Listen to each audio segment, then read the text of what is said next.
Secara perkembangan psikologi sosial itu dimulai dari kajian Lazarus dan Steinbach.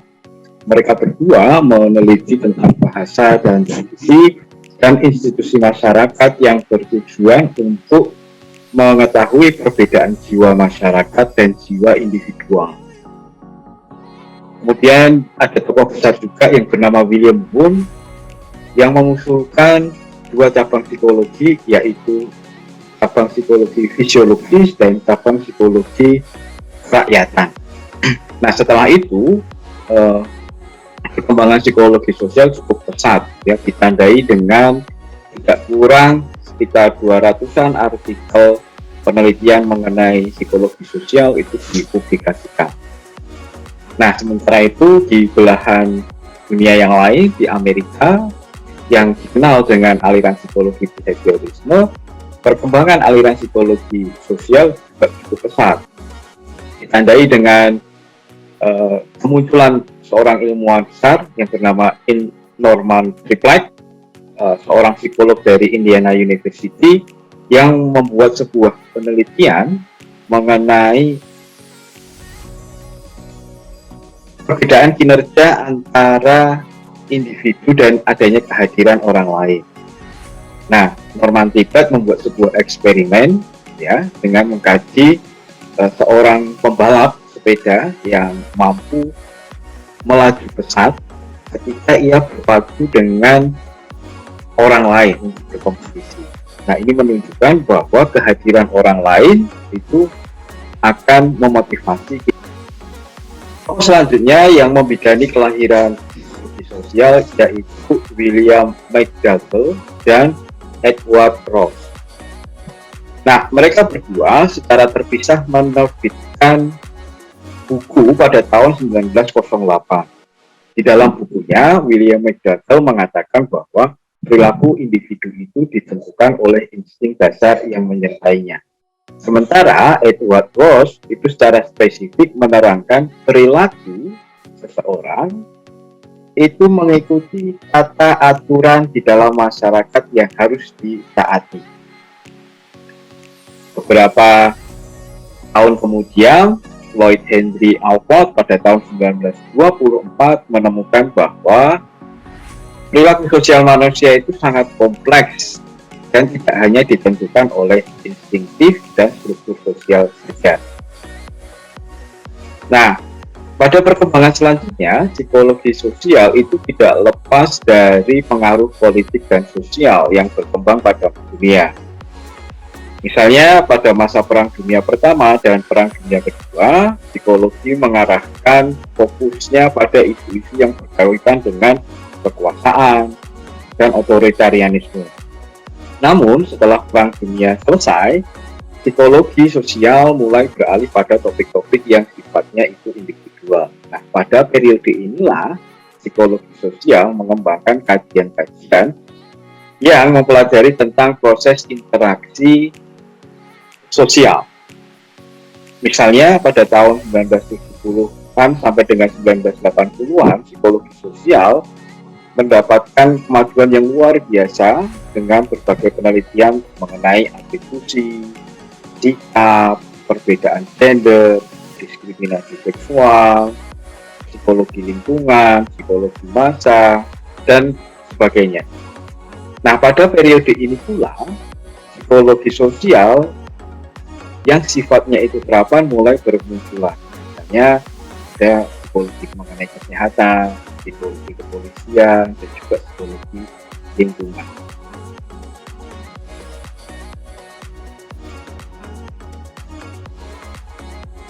Ahli psikologi telah mengemukakan beberapa pandangannya mengenai definisi dari apa yang kita sebut sebagai konsep psikologi sosial. Mari kita runut satu persatu beberapa pandangan dari para ahli tersebut.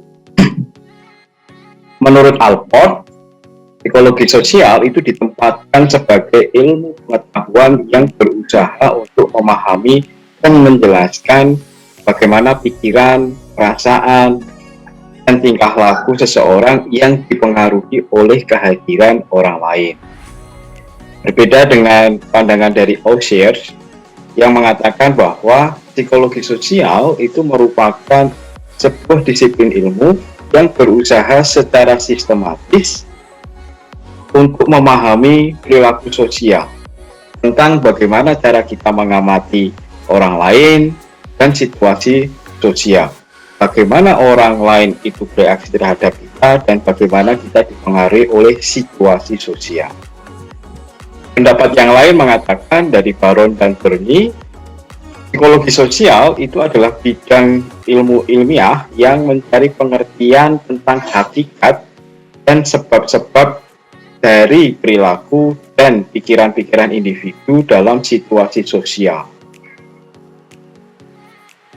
Nah, sedangkan dari pendapat Myers mengatakan bahwa psikologi sosial itu dianggap sebagai sebuah disiplin ilmu yang mempelajari mengenai sikap dan keyakinan, selain itu konformitas dan kemandirian, cinta dan benci, dan tentang bagaimana individu memikirkan, mempengaruhi, dan berhubungan dengan orang lain. Nah, apabila dari beberapa pendapat pakar itu bisa kita rumuskan, maka psikologi sosial itu dimaknai sebagai sebuah ilmu pengetahuan yang memahami dan menjelaskan mengenai perilaku individu, kelompok, serta interaksinya dengan lingkungan. Sedangkan ruang lingkup psikologi sosial terdiri dari 3 bagian. Yang pertama adalah studi mengenai pengaruh sosial terhadap individu, sebagai contoh misalnya mengenai motivasi seseorang, lalu proses belajar, dan atribusi. Yang kedua yaitu tentang proses individu bersama, misalnya mengenai pemrolehan bahasa, pembentukan sikap, lalu kemudian ada imitasi, dan lain sebagainya. Nah, sedangkan pada ruang lingkup yang ketiga, psikologi sosial itu mempelajari tentang interaksi kelompok. Sebagai contoh misalnya mengenai isu-isu kepemimpinan, lalu kemudian kekuasaan, lalu kerjasama, persaingan, konflik, perdamaian. Persepsi sosial bisa kita maknai sebagai proses penilaian atau membangun kesan melalui pemberian makna. Nah, bisa juga kita menyebutnya persepsi sosial adalah proses memberi makna pada sebuah informasi atau stimulus yang diterima. Nah, bagaimana terjadinya persepsi sosial? Yakni ketika kita menangkap stimulus sosial atau stimulus apapun dari lingkungan kita yang dapat kita terima melalui penginderaan kita, kemudian kita olah di dalam skema kognisi kita, dan kemudian akan memberikan makna atau yang kita sebut sebagai persepsi. Nah, berkaitan dengan persepsi sosial ini, persepsi antar individu atau orang dengan orang itu memiliki perbedaan, karena masing-masing individu itu memiliki latar belakang yang berbeda, sehingga bisa dikatakan ketika menerima sebuah stimulus atau informasi, tidak semua orang itu bisa mempersepsi objek atau stimulus tersebut dengan persepsi yang sama. Misalnya begini, ketika kita dihadapkan pada sebuah objek, sebuah gelas yang di dalamnya ada air yang berisi setengah. Ada orang yang mengatakan bahwa gelas tersebut berisi setengah air, sementara orang yang kedua atau ketiga dan selanjutnya mungkin mengatakan bahwa gelas itu tidak terisi setengah air, namun separuh kosong. Nah, contoh yang lain misalnya orang gitu ya, dengan pakaian kumal, kumuh, kotor. Mungkin ada orang yang kemudian takut, khawatir, dan menghindarinya, karena mereka mempersepsi bahwa orang tersebut mengantam atau merasa jijik sehingga menghindarinya. Namun ada juga orang yang merasa kasihan terhadap orang tersebut, lalu kemudian menghampirinya dan kemudian memberikan makan atau memberikan uang untuk membeli makanan. Nah, hal ini menunjukkan bahwa persepsi sosial pada masing-masing orang itu bisa berbeda-beda. Karena kita memiliki pengalaman, motif, dan latar belakang individual yang berbeda-beda dengan orang yang lain. Nah, apa sih fungsi dari persepsi sosial pada individu atau pada diri kita? Jadi persepsi itu akan membantu kita untuk tahu dan mengerti hal-hal yang kita hadapi. Nah, pada diri manusia terdapat kebutuhan yang kuat untuk mengenali dan memperoleh kepastian tentang hal-hal yang ditemuinya. Nah, fungsi persepsi di sini adalah membuat kita sebagai individu itu siaga menghadapi kemungkinan-kemungkinan yang akan terjadi. Sebagai contoh tadi misalnya karena ada orang yang kumuh, kumal gitu ya, karena kita menganggap bahwa orang tersebut seperti penjahat sehingga kemudian kita menghindarinya. Nah, ini salah satu contoh siaga. Fungsi dari persepsi sosial yang selanjutnya adalah meramalkan atau mengantisipasi sikap dan perilaku orang lain agar interaksi tersebut bisa berjalan dengan lancar. Artinya bisa membangun hubungan interpersonal yang positif dan hangat. Ya. Misalnya ketika Anda sedang menyapa teman Anda dengan memberikan senyuman, nah tentu respon yang diberikan oleh teman Anda juga akan positif, sehingga hubungan Anda dengan teman Anda itu juga hangat. Nah, kenapa kemudian persepsi sosial atau persepsi dari orang itu berbeda-beda? Karena dalam persepsi itu terlibat beberapa faktor yang mempengaruhinya, dan masing-masing orang itu memiliki perbedaan. Yang pertama berkaitan dengan kesan pertama, yang kedua itu berkaitan dengan prasangka, lalu yang ketiga itu berkaitan dengan atribusi. Nah, nantinya persepsi sosial itu juga berkaitan dengan norma sosial atau tata aturan yang ada di dalam lingkungan tersebut.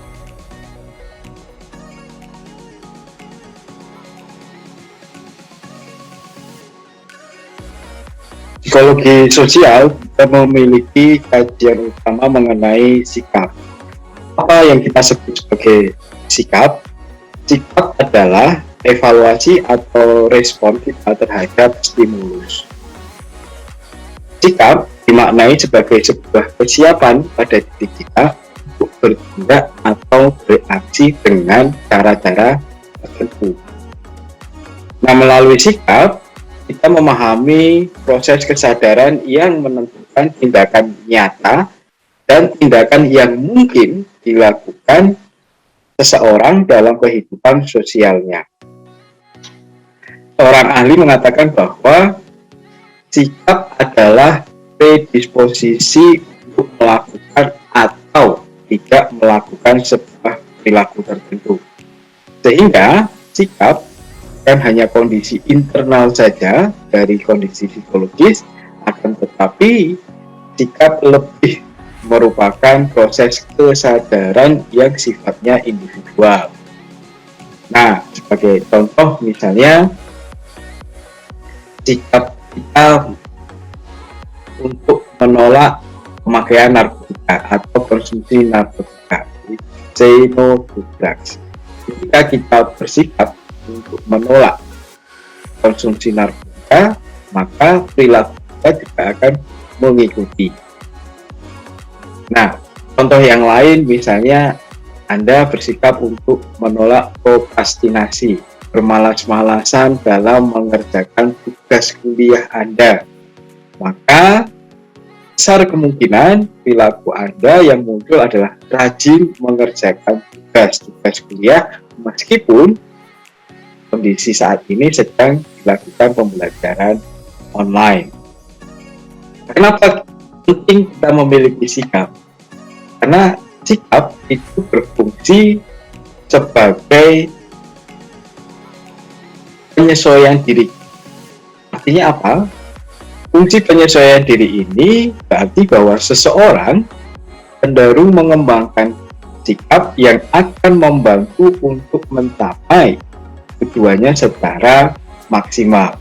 Fungsi yang ketiga adalah fungsi ekspresi nilai. Berarti sikap membantu ekspresi positif dari nilai-nilai dasar seseorang dengan memamerkan citra dirinya dan aktualisasi diri. Misalnya, si Badu memiliki citra diri sebagai seorang yang modern atau gaul. Nah, yang hal itu mempengaruhi sikapnya tentang bagaimana sebagai sosok orang yang gaul. Sikap itu berfungsi sebagai pengetahuan. Maksudnya apa?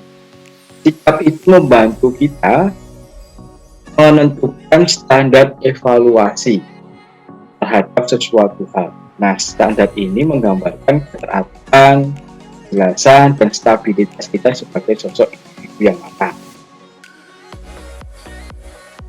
Nah, selanjutnya komponen sikap. Komponen sikap terdiri dari komponen kognitif, afektif, dan komponen konatif. Komponen kognitif berupa keyakinan seseorang, yakni mengenai keyakinan perilaku, baik itu terakhir individual ataupun keyakinan perilaku kelompok. Nah, contohnya misalnya normal, ya. Kemudian komponen afektif menyangkut aspek emosional, dan yang terakhir adalah komponen konatif, yaitu merupakan aspek yang memiliki kecenderungan bertindak sesuai dengan sikapnya. Ini belum bertindak ya, jadi predisposisi, jadi kecenderungan kita untuk bertindak sesuai dengan apa yang kita yakini.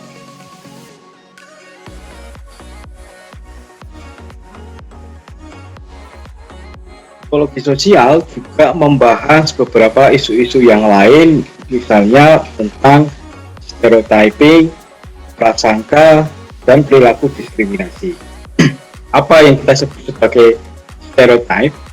Stereotype adalah keyakinan atau persepsi terhadap karakteristik dari kelompok sosial dan anggotanya. Sebagai contoh misalnya begini, kadang kita menganggap bahwa pada kelompok perempuan itu pekerjaan yang tepat hanya ngurusi dapur dan sumur saja, atau mengerjakan pekerjaan-pekerjaan yang sifatnya domestik. Lalu pada kelompok laki-laki itu pekerjaan-pekerjaan yang berada di luar rumah, mencari nafkah dan lain sebagainya. Nah, itu salah satu contoh dari perilaku stereotype atau cara pandang stereotype. Contoh yang lain misalnya menganggap kelompok tertentu itu lebih pandai daripada kelompok yang lain, atau kelompok tertentu karena dengan atribut fisiknya atau ciri-ciri fisiknya dianggap kasar, agresif, dan seringkali terlibat tindakan kriminal. Nah, itu contoh dari stereotip. Apa dampak stereotip terhadap kehidupan bermasyarakat? Beberapa dampaknya yaitu perbedaan antar kelompok akan semakin besar, sehingga rentan terhadap terjadinya konflik sosial. Kemudian, perbedaan antar anggota di dalam suatu kelompok akan semakin kecil, sehingga terjadi apa yang kita sebut sebagai pemikiran kelompok yang cenderung menguntungkan kelompok tersebut. Kemudian perilaku stereotip ini dampaknya cenderung akan negatif. Nah, selain stereotip, kita juga membahas mengenai prasangka. Apa sih yang kita sebut sebagai prasangka? Prasangka adalah keyakinan atau penilaian yang biasanya memang negatif, yang mempengaruhi individu untuk bertingkah laku dengan cara tertentu atau berpikir dengan cara tertentu mengenai orang lain. Nah, sebab terjadinya prasangka yang pertama berkaitan dengan konflik sosial. Nah, konflik pada akhirnya biasanya akan menghasilkan prasangka terhadap lawan konfliknya tersebut. Dengan cara apa? Dengan cara memberikan label tertentu, ya. Kemudian pada sisi kelompok, ya, konformitas. Jadi sebab dari prasangka pada aspek kelompok itu konformitas. Yaitu apa? Yaitu mengikuti pendapat dari kelompoknya. Lalu faktor yang lain adalah adanya kategori sosial. Kategorisasi sosial ini kemudian akan membagi kelompok atau masyarakat itu dengan in-group dan out-group, atau kami dengan mereka. Nah, kalau sudah terjadi seperti itu, ya, yang terjadi kemudian in-group favoritismenya akan lebih tinggi, dan kalau itu terjadi, maka yang terjadi pada kelompok luar atau kelompok outgroup akan direndahkan atau outgroup derogation. Salah satunya dengan berprasangka, menganggap mereka lebih jelek daripada kita. Sedangkan diskriminasi kita maknai sebagai tingkah laku yang negatif yang ditujukan kepada anggota kelompok sosial tertentu berdasarkan prasangka. Nah, perilaku diskriminatif ini biasanya didasarkan pada atribut yang menyertai dari kelompok-kelompok tersebut. Sebagai contoh misalnya berdasarkan rasisme atau warna kulit, ya.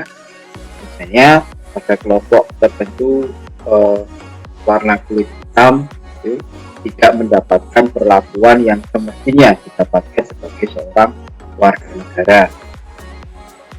Selanjutnya berdasarkan gender atau yang kita sebut sebagai seksisme, yaitu mengutamakan kelompok gender tertentu untuk mendapatkan akses publik. Selain itu juga ada juga yang berkaitan dengan kondisi fisik, difabel, dianggap mengalami kecacatan dan ketidakmampuan seperti kebanyakan orang, kemudian dianggap tidak mampu untuk melakukan pekerjaan-pekerjaan sehingga tidak mendapatkan akses untuk